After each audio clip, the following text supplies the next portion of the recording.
Bueno, vamos para el primero, el de la más realista, y aquí priorizo obras que quizás conocéis menos. Por ejemplo, empiezo con la novela La Madre, que también está en nuestra biblioteca. La Madre es de esta autora norteamericana Pearls Bach, que también fue premio Nobel en el año 1938. Pearls Bach o Pearls Book, escrito. ¿Os acordáis de alguna novela de Pearls Bach, esta norteamericana que vivió en China antes de la Revolución Comunista? Viento de este, viento del oeste, Beonía, por ejemplo, todas estas, Buena Tierra.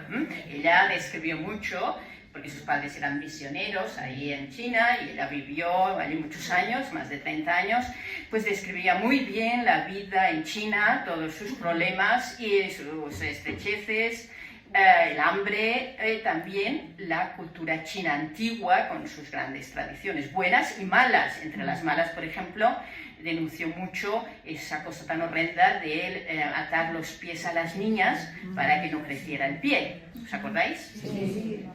Bien, pues en La Madre tenemos muchos de estos problemas del campo chino, pobre, una familia pobre, y que encima tiene la desgracia, por decirlo así, de tener una hija ciega. Entonces la madre, claro, es una mujer sencilla, simple, que no tiene muchos medios para ayudar a la hija, porque ella misma también está muy limitada, ¿no? Pero dentro de lo que puede, la cuida, la quiere, pero no sabe muy bien cómo atender a sus problemas de ojos muy irritados, siempre lagrimeando. Da pena porque es una enfermedad que seguro que con medios se hubiera podido curar. Es un poco lo que comenté en la conferencia de mayo sobre los escritos de denuncia de Helen Keller, que quería llamar la atención al hecho de que con higiene y buenos cuidados muchas enfermedades oculares se podían curar, ¿no? Bueno, pues en el caso de La Madre tenemos a esta mujer sencilla, con pocos medios y que no sabe muy bien cómo atender a la hija. Como tienen problemas económicos, no pueden mantener tantas bocas en la casa y deciden casar a la chica, como suele ser el futuro de todas las mujeres en China en aquella época. Pero ¿qué pasa? ¿Quién va a querer a una chica ciega? Pues el más pobre de los campesinos, que está muy lejos y que no conocen. Entonces, claro, la madre habla con el hijo mayor y quiere conservar a la chica, le insiste para que no la casen, pero el chico dice, más vale que tenga una vida normal y que un marido y tal y cual. Y la madre, pues bueno, lo admite, pero ¿qué pasa? Ya os podéis imaginar el final, ¿no?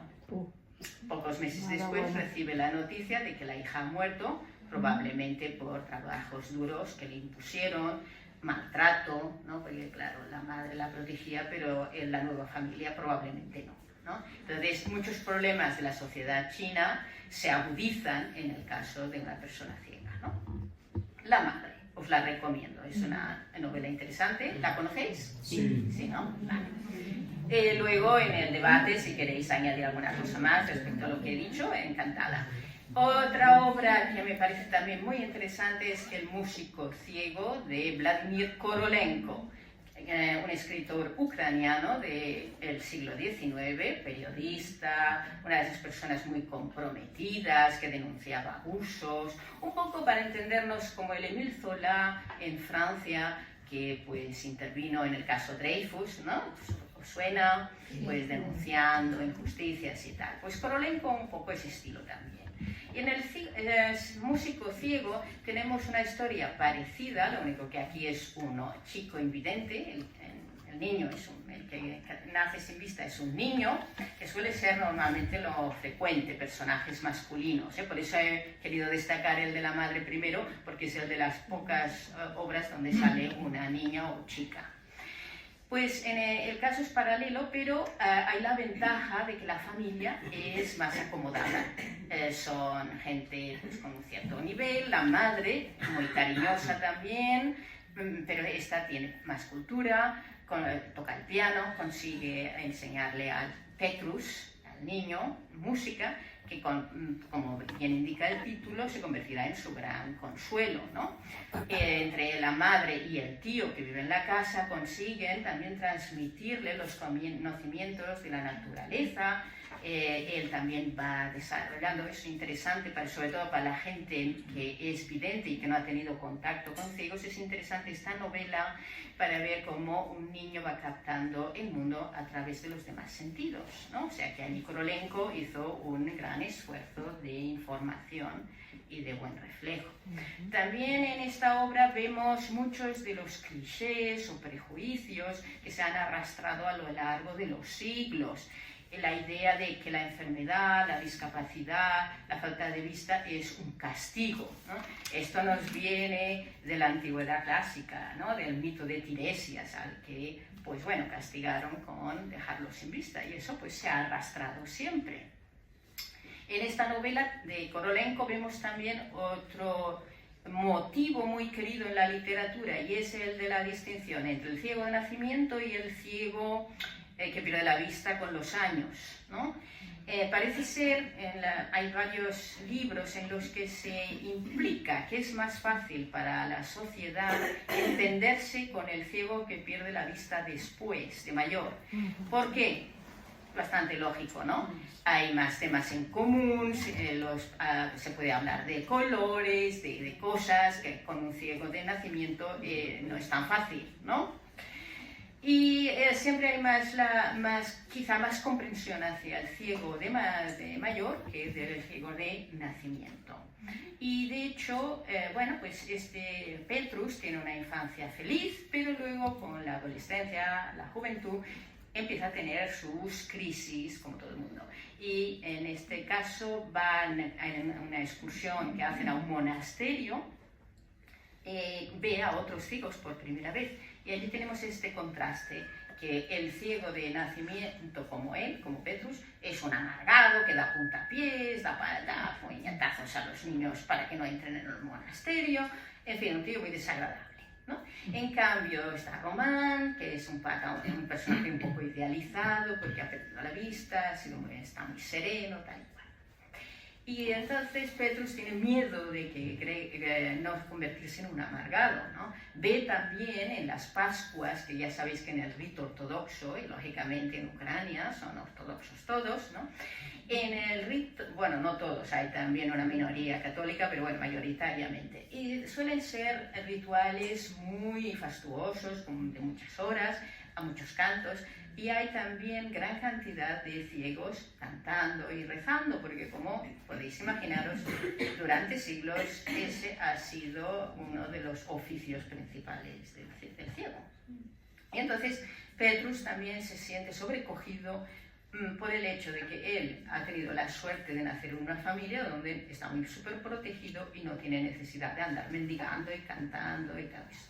Entonces, ¿qué hace? Decide vivir también como un mendigo durante un tiempo, se dirige en peregrinación al santuario de una virgen para ver la vida como es realmente, porque se sentía demasiado súper protegido en casa, y allí pues le pide un milagro, ¿no? O bien la curación de la vista o bien otro tipo de curación.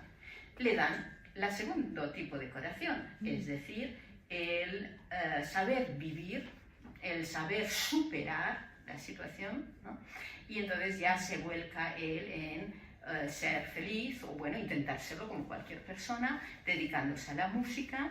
Es un músico de gran éxito y todo el dinero que gana pues lo destina a mejorar la situación de los mendigos. Es un final feliz a la ucraniana, no a la americana, sino a la ucraniana, pero es un final feliz que, bueno, siempre que vemos un final feliz decimos ¡ah! Pero bueno, hay también casos de superación en la vida, o sea que también es realista, ¿no? Y muchos de los que estamos aquí somos ejemplos, ¿no? De estas superaciones, que de intentar salir adelante, superar las crisis, etc. Supongo que esta también la conocéis, porque es un gran clásico, ¿no? El músico ciego, también está en nuestra biblioteca, ¿la conocéis? No, sí. Algunos sí, otros no. Vale, también muy bonita en su estilo, ¿no? Y ahora otro ejemplo más moderno de los años 1920 de un escritor austriaco que a mí me gusta mucho, Stefan Zweig, el que también escribió 24 horas de una mujer, El mundo de ayer, o sea, un hombre que reflejó muy bien los valores del imperio austrohúngaro en el que fue educado, tanto los valores positivos, un cierto universalismo, una cierta solidaridad entre los pueblos, pero también los valores negativos de la hipocresía, la desigualdad, ¿no? Todo eso. Y en este caso de la historia que os quiero comentar, se titula La colección invisible. Y es un anticuario de ya unos 60-70 años que ha perdido la vista, pero ha estado toda su vida luchando por mantener una colección de grabados súper valiosa. Pero ¿qué pasa? Austria, después de la Primera Guerra Mundial, dificultades económicas, hambre, necesidades. La esposa y la hija se ven obligadas poco a poco a ir vendiendo esos grabados valiosos, pero no quieren decirle nada al ciego, ¿no? Porque saben que pues, para él eso era su vida y además bueno, era un carácter autoritario, quizá también un poco obcecado, no hubiera cedido fácilmente, ¿no? Entonces cuando va a visitarlo otro anticuario tenemos la escena de que el anticuario ciego le está enseñando la colección y le está diciendo de memoria todo lo que es, grabado con gran detalle porque lo tenía muy bien todo registrado en su memoria, pero todos son láminas sustitutivas que no tienen mayor valor, ¿no? Entonces el anticuario, a través de la madre y de la hija que le hacen gestos, pues él sigue la comedia, ¿no? Y esto a mí siempre es una historia que me plantea muchos temas éticos y que me gustaría también comentar con vosotros luego en la discusión. Porque para nuestra mentalidad de hoy día, todos, tanto la esposa como la hija como el anticuario amigo, están cometiendo ahí un error, ¿no? Porque le están mintiendo vilmente, ¿no? Y le tienen ahí en la ignorancia. Pero hay, según los criterios del siglo XIX, la moral del siglo XIX, había que proteger al ciego, porque ya tenía bastante desgracia. Y también hay un poco esta idea ética de, bueno, ¿para qué siempre decir la verdad cuando la verdad puede herir tanto, ¿no? Es un tema que aún es muy candente hoy día, creo yo, ¿no? Sobre todo con la cuestión de enfermedades. Decimos al enfermo de cáncer que tiene cáncer, ¿le decimos la verdad o no? Se pueden plantear, ¿no? Cosas estas. Bueno, este es el primer bloque. ¿Hasta aquí alguna cosa que os ha llamado la atención? ¿Comentarios? Porque esto es una charla, ¿eh? No estoy yo ahí todo el rato, bla, bla, bla, bla. Por ejemplo, yo de la literatura española no he mencionado ninguno. ¿Por qué? Porque eso ya lo sabéis. Por ejemplo, un equivalente de realismo y de aspectos sociales, ¿a quién podríamos mencionar? Lazarillo. El Lazarillo, por un lado, claro, porque claro, ¿a quién tenemos en el Lazarillo? Al mendigo ciego, que claro, es un hombre pues un poco duro, porque tiene una vida dura, ¿no? Es una plasmación muy realista de un personaje, ¿no? El primer amo del Lazarillo. Bien. Luego tenemos también, a ver, en primer lugar, obras españolas que os recordéis. Por un lado me habéis dicho por aquí el Lazarillo, bien. ¿Tenemos también? Marianela, bien. ¿Otro más? Luces de Bohemia, muy bien. Max Estrella en Luces de Bohemia, sí, o sea, de obras españolas, y ahora el examen consistirá en que vosotros me los encuadréis en el bloque adecuado. Max Estrella de Luces de Bohemia, de Galdós tenemos dos grandes obras, Misericordia y Marianela, y de Bueno Vallejo tenemos otras dos grandes obras, El concierto de San Ovidio y En la ardiente oscuridad. ¿Vale? Bien, Max Estrella, Y Luces de Bohemia, ¿dónde lo ponemos? ¿En el bloque realista, en el bloque simbolista o en el bloque en el bloque último? No, porque es un ciego de verdad, o sea que ese no. Entonces, ¿qué bloque os parece? Vale. Hombre, tiene mucho del primero, porque no deja de ser una crítica social en el momento, ¿no? La idea del esperpento nace en esa obra. Sí, además me has dicho muy bien el aspecto social, ¿no? La pobreza, la decadencia política. Vemos que Max Estrella es un hombre muy solidario, por ejemplo, cuando lo detienen por hacer ahí demasiado escándalo, lo detienen arbitrariamente, ¿no? Porque no estaba haciendo nada mal, pero bueno, lo detienen. Entonces en la celda encuentra a un anarquista y entonces pues se siente muy solidario con ese hombre que seguramente va a ser ejecutado, ¿no? En fin, hay muchos aspectos realistas y sociales en la obra de Valle Inclán. Y os invito a que la releáis y lo miréis un poco bajo este prisma. ¿Bien? Otro de los otros que os he mencionado, ¿cuál podríamos meter en el realismo social o bueno, realismo? Patricia, si me permites, al hilo de tu pregunta anterior, creo que una de las grandezas de ese personaje que tú nos has comentado, que es Max Estrella, construyendo sobre lo que ha dicho la persona que ha contestado en primer lugar, que es claro que nos aporta el bloque social, pero una de las enormes grandezas que nos enseña Max Estrella es que trasciende las tres categorías que tú nos has planteado, porque si bien no tiene connotaciones negativas, la segunda categoría de la que nos has hablado, sí tiene muchas connotaciones de esa clarividencia que se matiza en Max Estrella en su percepción de la realidad con una lucidez que va mucho más allá de lo que parecería para el resto o la mayoría de los otros personajes. Entonces me ha gustado mucho que este personaje que nos has planteado además trasciende dos de las categorías, probablemente las dos mejores que tú nos has comentado. Efectivamente, sí, porque Max Estrella trasciende la realidad porque es el gran artista, ¿no? Es un artista por antonomasia, ¿no? Y es un poco la idea del poeta como el clarividente, ¿no? O sea que muy bien pensado, muy bien observado. El ciego es un clarividente, pero también por su arte, ¿no?